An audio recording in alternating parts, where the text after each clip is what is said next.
Well, hello everybody, and welcome back to the Vision Cast. This is episode 4, and on the Vision Cast, we talk a little bit about the big picture of LifeWise, and then we do some LifeWise storytelling. Today, for the big picture, I want to talk a little bit about sacrifice. Sacrifice is something we talk about often when we do our cathedral calls, when we're gathered as a group. We know that LifeWise runs on sacrifice.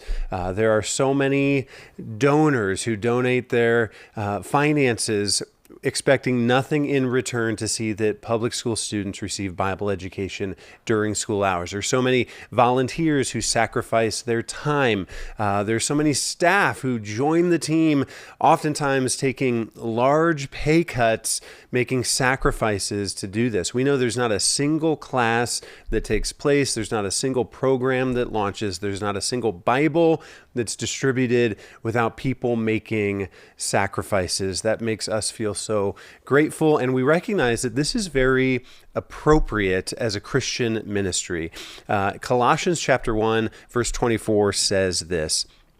Here's Paul writing. He says, "Now I rejoice in my sufferings for your sake." He's writing to the church in Colossae. "I rejoice in my sufferings for your sake, and in my flesh I am filling up what is lacking in Christ's afflictions for the sake of his body, that is the church." So this can be kind of a perplexing passage that Paul says that he, Paul, is suffering and filling up in his body what's lacking in Christ's afflictions. As you think of Jesus, who was sacrificed on our behalf in our place for our sin, fulfilling righteousness on our behalf, what could possibly be lacking in Christ's sufferings? And here what Paul is saying is that, yes, Jesus suffered once and for all for sin, and yet there is a sense in which there's a lot more sacrificing that is yet to be done. Paul had a lot of sacrificing of his own to do for the sake of the church. As he traveled from town to town, as he endured hardship, as he endured suffering, he did that for God's people. And this is the way of the Christian, right? It's to follow in Christ's footsteps. It's to pick up our own cross and follow him. It's for ourselves to do our own suffering or to make our own sacrifices for the sake of God's people. And it is so wonderful that in a one sense, and in some ways you could say a small sense, we have that opportunity with LifeWise to make our own sacrifices. And I can think of example after example after example. Wrote about a bunch of them in my book during school hours, but just from the last few days, I thought of a few examples. Literally yesterday, I was at a hearing in downtown Columbus at the Capitol building, and people made sacrifices to drive in from all over the state to be there as part of that hearing in an effort to strengthen the laws here in Ohio for release time. I think of a pastor in particular who comes to basically everything we do. He financially supports, his church financially supports. He's always sacrificing for LifeWise in his area and on a national scale. I think of the gentleman who was there, who's on the east side of town, who has been working for now years to see LifeWise become a reality in his community. He was there at that hearing yesterday. He's continually making sacrifices. He's not getting anything in return. He's giving for the sake of students. I think about just 2 days ago, I was in Iowa, I was in Des Moines, and somebody, a businessman who works for a large company, who is already financially generous to the ministry. He drove 3 hours each way to come to a meeting to talk about rolling LifeWise out to the state of Iowa. He made that sacrifice. He's getting nothing in return. And then I just think about just a few days ago, this past weekend, I was at an event and someone came up to me and pulled me off to the side and said, "Hey, I volunteer and I donate to the local LifeWise program, and I just want you to know that I love LifeWise so much. I've written LifeWise into my will, and when I pass away, LifeWise, presumably the local LifeWise effort, will receive half of the estate when I pass away. And to be honest with you, sometimes I almost pray for the Lord to take me sooner so that I don't eat too much into what is going to be left to LifeWise." And it's almost bringing me to tears to think about just the level of sacrifice that so many that so many are achieving here. And it's all for the sake of the gospel. It's for the sake of students hearing the gospel. And so we certainly would never want to function with some sort of expectation of extreme sacrifice for anybody. And yet we recognize and we want to honor those who do make sacrifices for the sake of the gospel. Again, LifeWise runs on sacrifice. That's the big picture moment. And so now let's talk to somebody who's making sacrifices every day. The time for LifeWise storytelling. And joining us is Lindy Dohman in, I just mentioned Iowa. She's in Lamar's, Iowa, in the northwest corner of the state. Lindy, are you there? I am here. Lindy, thank you for joining us. I feel like I've seen you several times. I went out to Iowa, saw you there, and you've been to our trainings here in Ohio. So, Lindy, tell us a little bit about yourself, or tell everybody who's listening and watching where you are and maybe how you got connected with LifeWise, and tell us about your family. Yes, I am in Lamar's, Iowa, and I first heard about LifeWise when you had the kickoff meeting in our ice cream parlor. We're the ice cream capital of the world. That's here in right, Lamar's. Blue Bunny. So come eat some ice cream and see us. I am married to my husband, Dan. We have 2 boys. Chase is just finished 2nd grade, and Carter just finished kindergarten. And so Chase has been part of LifeWise the last 2 years that we've had it here, and Carter is excited to join in this upcoming year when we start up again. I love just the whole ministry mission of LifeWise. And I used to be a teacher in Minnesota, and we had a release time program in the school that I taught at. And then when we moved to Iowa almost 6 years ago, my boys were 1 and 2, wasn't even thinking, school, anything for them. Didn't even look into anything to see if there was release time here. And then I was just transitioning back into what was I going to do when our youngest started TK. And so I was looking at being substitute teacher, but teaching the Bible is a huge passion for me. And so I didn't want to just go full-time teaching again in the public school. So I heard about LifeWise and immediately told my husband, this is something I've got to get involved with in some way. And so God has just been so good and allowed me to help start up the Lamar's program here and put a great team around us and great teachers and just some amazing community support here. So we're just excited to see it continue to grow here. Well, we're excited to be linking arms with you, Lindy. I love Northwest Iowa.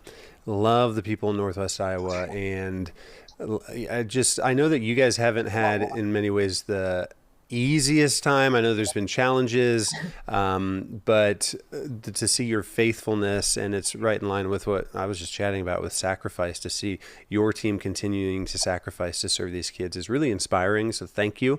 Thank you for raising your hand. Thank you for getting involved. And thank you for all the impact that you're making. And you have a story of impact, at least one story. So maybe share with us some of the impact you've seen, and maybe one story in particular. Yeah, that's probably my favorite part of LifeWise, is just seeing the difference that it is making in these kids and in their families. So one of our first conversations we had with administration is they asked, is this not an after school program? Why is it during the school day? Kids could really use something after school as well. And so we really want to emphasize to them that we will be able to reach some kids during the school day that we wouldn't be able to if it was an after school program. And so after year 1, we were able to prove that was true, that a lot of these kids that come don't go to church anywhere. Their families don't go to church anywhere. And so we're able to help reach those kids that want to come. And even the parents are okay with them coming. They just either don't have the means to get them to the other programs and to church, or it's just not on their top priority list. And so we first started our first year 2 years ago, and there was one boy in particular that joined, and he has some special needs, and so has one-on-one para support at school, and just struggle. School is a difficult thing for him. Home life has been very difficult for him as well. And his mom signed him up to be able to join, and he joined, and we just built relationships with him and connections with him and just tried to help him be successful however we possibly could. And we invited him to or we sent home flyers for all the kids to join a Wednesday night like Awana program or any of the Wednesday night kid programs that we have. And his mom was one that signed him up. And so he started coming to the Awana program, which I happen to be helping with. And then I asked his mom, well, while your son is here at Awana, would you like to join a women's Bible study?